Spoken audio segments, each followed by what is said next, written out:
સુરતથી સાપુતારા પ્રવાસે ગયેલી ખાનગી બસ સાપુતારાના માલેગામ ઘાટ પરથી ખીણમાં પડતા બેના મોત થયા છે અને જ્યારે અનેકોની નાની મોટી ઈજા થતા સારવાર માટે હોસ્પિટલે ખસેડવામાં આવ્યા છે. સુરતથી સાપુતારાના પ્રવાસે ખાનગી લક્ઝરી બસ રવિવારે સવારે નીકળી હતી. આ બસમાં સુરતના ચોક બજાર, નાનપુરા સહિતના વિસ્તારોના લોકો પ્રવાસે ગયા હતા. બસમાં નિયમ પ્રમાણે બેસવા જોઈએ તેના કરતાં વધારે પ્રમાણમાં પ્રવાસીઓ હતા. દરમિયાન સુરત પરત ફરતી આ લક્ઝરી બસ સાપુતારાના માલેગામ ઘાટ ઉતરતી હતી.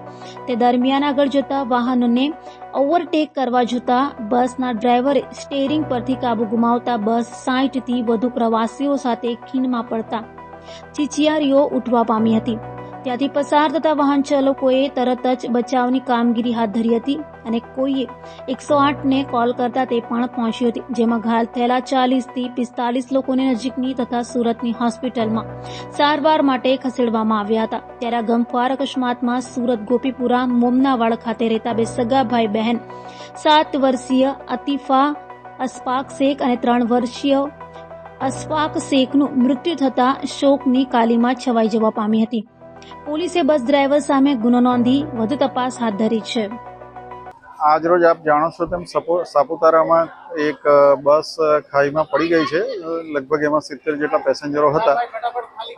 આહવાથી હાલ 8 પેશન્ટ મોકલ્યા છે એવું લગભગ દોઢ કલાક પહેલા ન્યૂઝ આવેલા હતા. તે મુજબ આપણે અહીંયા બધી કેઝ્યુઅલ્ટીમાં તૈયારી કરી દીધી છે.